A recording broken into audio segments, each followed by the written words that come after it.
د خبرونو سرټکی د افغانستان او پاکستان ترمنځ ترکیه کې دریم پړاو مذاکرات بې نتیجې پای ته ورسېدل. اسلامي پراختیایي بانک کابل کې د زړه ناروغیو د درملنې یو روغتون جوړوي.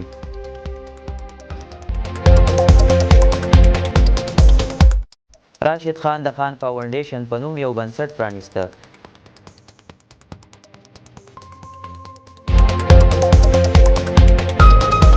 ترکیې د نتنیاهو په ګډون د 27 اسرائیلي چارواکو د نیولو حکم صادر کړ. او ټرمپ د جی شل ډلې څخه غونډې سره د پریکون اعلان وکړ. او سم بشپړ خبرونه. د طالبانو حکومت ویان مولوي ذبیح الله مجاهد وایي د افغانستان او پاکستان ترمنځ ترکیه کې دریم پړاو مذاکرات بې نتیجې پای ته ورسېدل. هغه ویلي چې پاکستاني لوري د خبرو پر مهال خپل امنیت په تړاو ټول مسؤلیتونه د افغانستان حکومت ته راجع کول، په داسې حال کې چې له خپلې خوا نه د افغانستان او نه هم د خپل امنیت په اړه د هیڅ ډول مسؤلیت منلو ته چمتووالی ښوده. د نوموړي په وینا چې د نه همکارۍ روحیه ردې لامل شوه چې د ښه نیت او د منځګړو له ټولو هڅو سره کومې پایلې ته ونه رسیږو.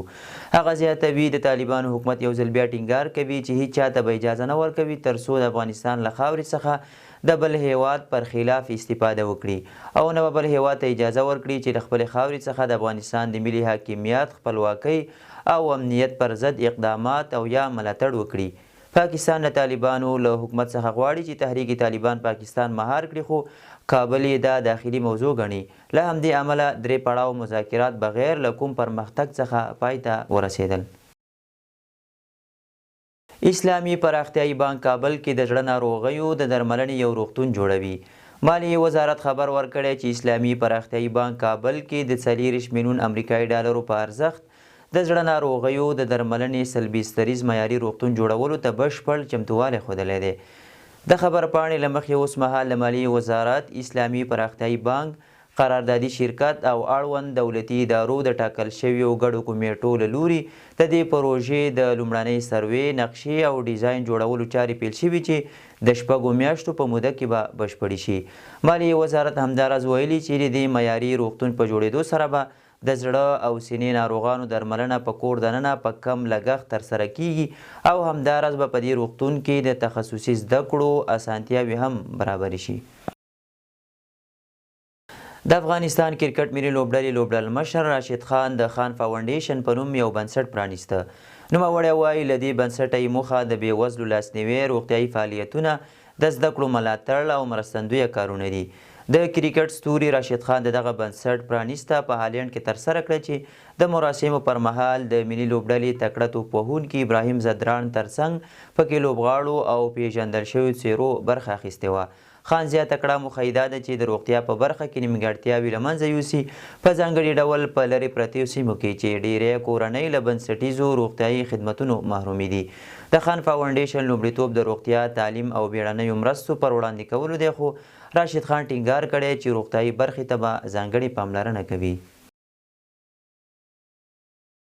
پنجشیر کې د پارنده برېښنا بند د جوړېدو چارې بشپړې شوې. د پنجشیر ولایت په مرکز بازارک کې د پارنده برېښنا بند د جوړېدو چارې بشپړې شوې او ژر به د برېښنا تولید پیل کړي. د یاد ولایت د والي ویان سیف الدین لټون وایي چې د بند تولیدي ظرفیت 4 میګاواټه دی او د ټول ولایت برېښنا اړتیا به پوره کړي. دغه پروژه د اوکرایني متخصصینو او انټر ګلوبل میډلیسټ لخوا په 1.5 میلیون ډالرو پلي شوې ده. مسؤلین وایي دا بند چې بنسټ یې په 2014 کال کې ایښودل شوی و، خو چارې لا هم نه وي بشپړې شوې. کابل ښار ته د پاکو اوبو رسولو ستره پروژه پیل شوه. د ښاري اوبو رسولو فاضلابو دولتي شرکت ویلي چې د کابل ښار د پاکو اوبو د برابرولو لپاره یوه ستره پروژه پیل شوې ده. د یادې پروژې له مخې به د پنجشیر، شاواروس او شاتوت له بندونو اوبه راایستل او کابل ته لیږدول کیږي.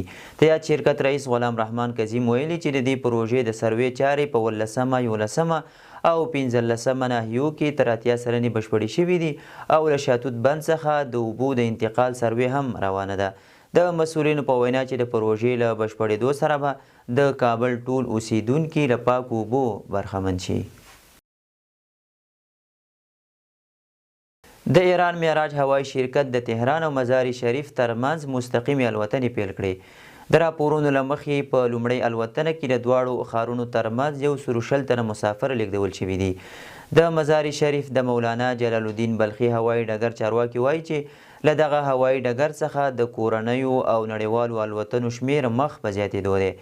د معراج شرکت به هره اونۍ یوه الوتنه له مزار شریف څخه تهران ته او بیرته له تهران مزار شریف ته ترسره کوي.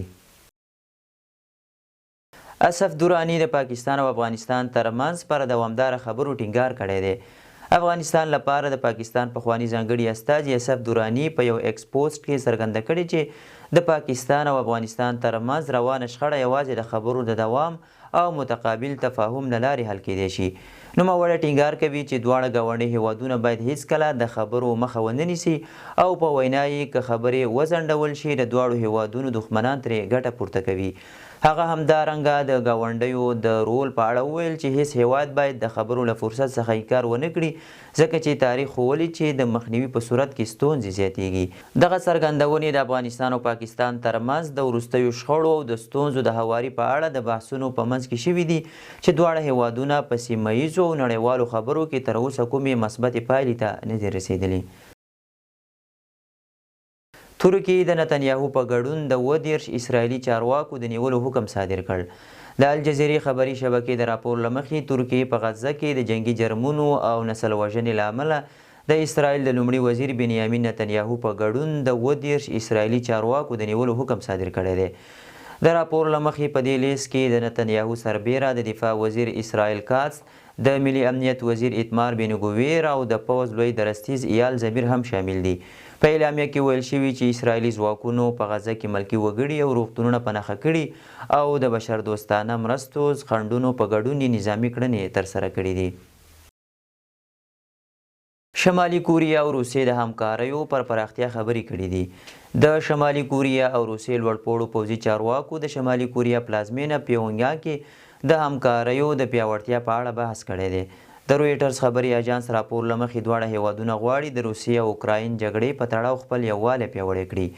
تر دې مخکې هم راپورونه وو چې شمالي کوریا د کیف او مسکو په جګړه کې له روسیې سره اوږه په اوږه ولاړه ده او نږدې 10,000 پوځیان یې سیمې ته استولي دي. ټرمپ د G20 ډلې سږنۍ غونډې سره د پریکون اعلان وکړ.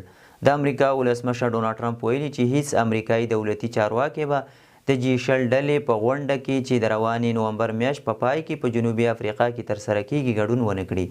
ټرمپ ادعا کړې چې په دغه هیواد کې د بشري حقونو سرغړونې روانې دي، خو جنوبي افریقا د ټرمپ دغه ادعاوې تل رد کړي دي. یاده غونډه به د جنوبي افریقا په جوهانسبورګ ښار کې ترسره شي. د G20 ډله له 19 هیوادونو او د اروپایي ټولنې څخه جوړه ده چې اروپایي ټولنه د دې ډلې 20مه غړی ګڼل کیږي. دا هیوادونه په دوو برخو ویشل شوي دي، 8 صنعتي هیوادونه چې د نړۍ ستر اقتصادونه لري او 11 نور هیوادونه چې د ودې په حال یا راټوکېدونکي اقتصادونه لري. د شال ټلویزیون قدرمن لیدونکو دا او د دې مهال لړ او مهم خبرونه تر بیا ښه وخت.